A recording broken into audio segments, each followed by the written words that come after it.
Olá, pessoal.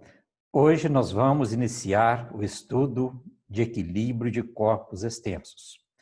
Nos dois vídeos anteriores, nós vimos o equilíbrio do ponto material e que é a condição necessária e suficiente para que uma partícula esteja em equilíbrio é que a soma de todas as forças que atuam sobre ela seja igual a zero, ou seja, resultante igual a zero.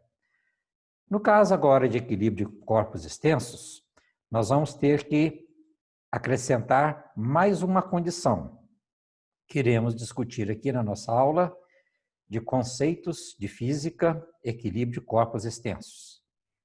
Pois bem, o momento de uma força, ou torque, são definidos como produto de uma força pelo seu braço.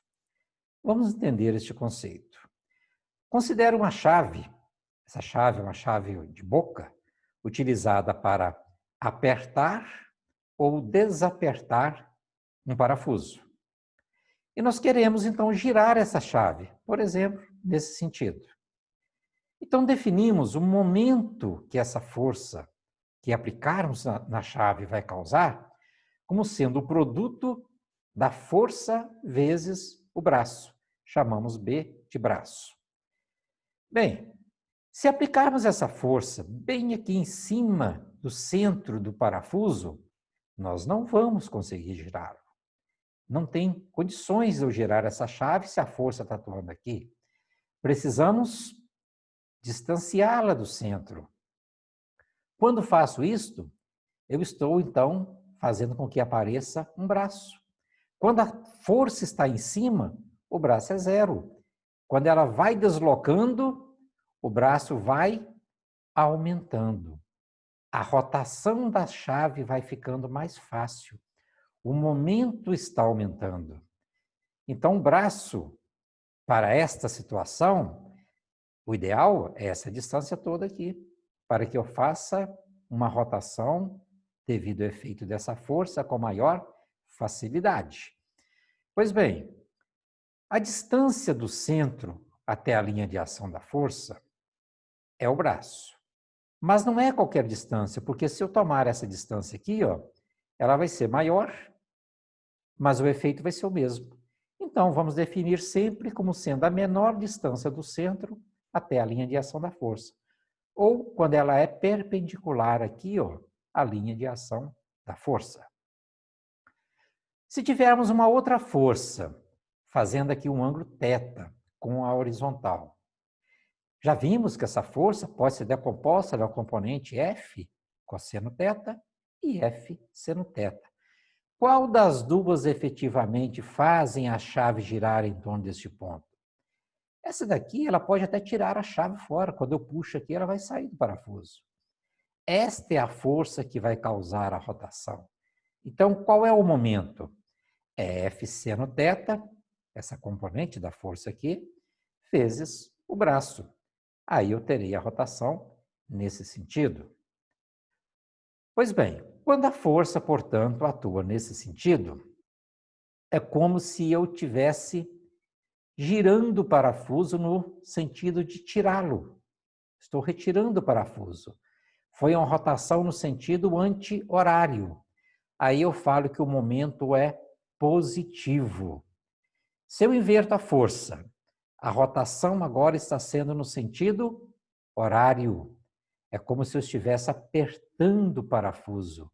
E o momento, nesse caso, é negativo. Pois bem, vamos então aplicar e definir as condições de equilíbrio para um corpo extenso.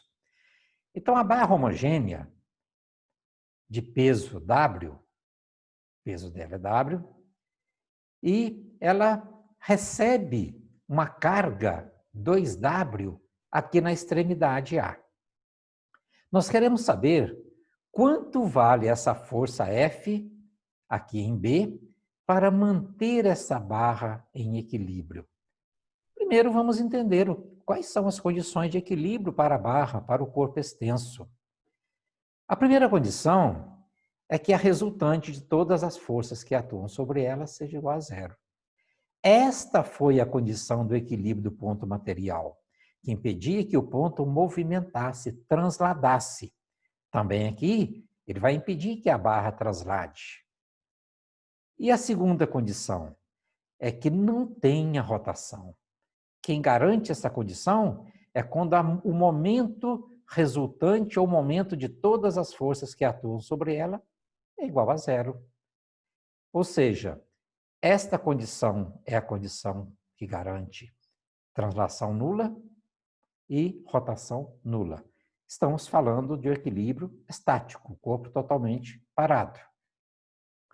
A informação, então, que a barra é homogênea, significa que o peso dela está no centro geométrico dela.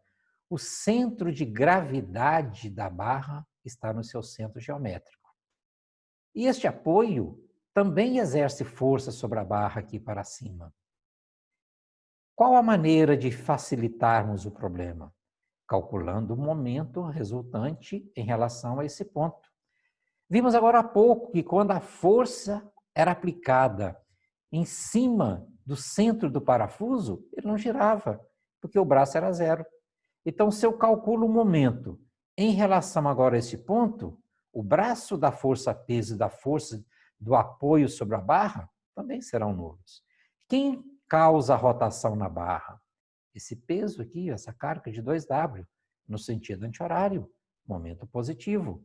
E a força F, no sentido horário, momento negativo. E qual é o braço dessa força-peso? Essa distância aqui, ó, metade do comprimento L. Qual é o braço da força F? Essa distância aqui, ó, metade do comprimento L. Portanto, temos o momento da força 2W vezes o seu braço, positivo, menos o momento da força F vezes o seu braço, negativo, igual a zero. Simplificando meio L, eu tenho que essa força tem que ser igual a 2W. Ou seja, a força atuando aqui na mesma distância do ponto de rotação que o peso 2W, ela é de mesma intensidade do peso 2W. Vamos então mudar agora a posição desta força. Tirando a força dessa posição e colocando ela aqui a 1/4 agora do centro do apoio. Nessa posição aqui, ó. Esta carga continua fazendo a barra girar no sentido anti-horário e a força fazendo girar no sentido horário.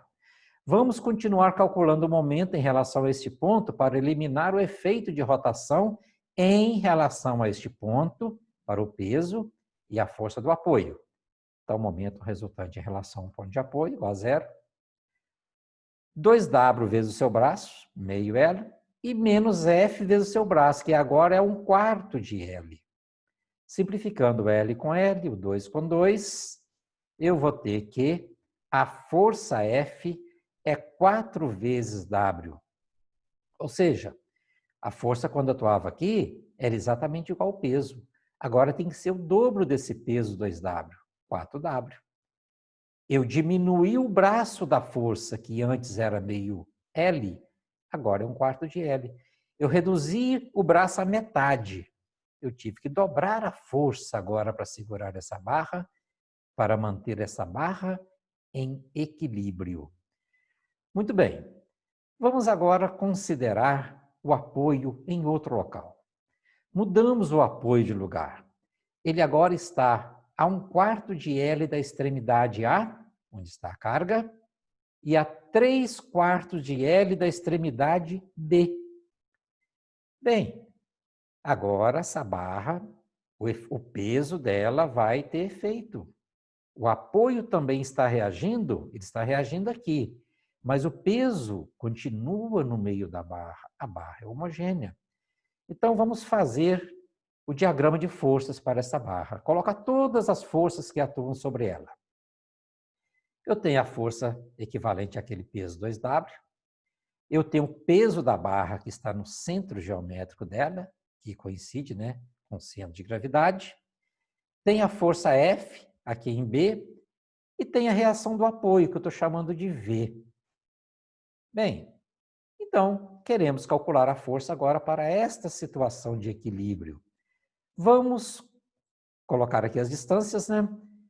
1/4 de L, 1/4 de L, 3/4 de L, tá certo? Aplicando momento resultante em relação a este mesmo ponto aqui, onde está o apoio. Quem causa a rotação em relação a este ponto?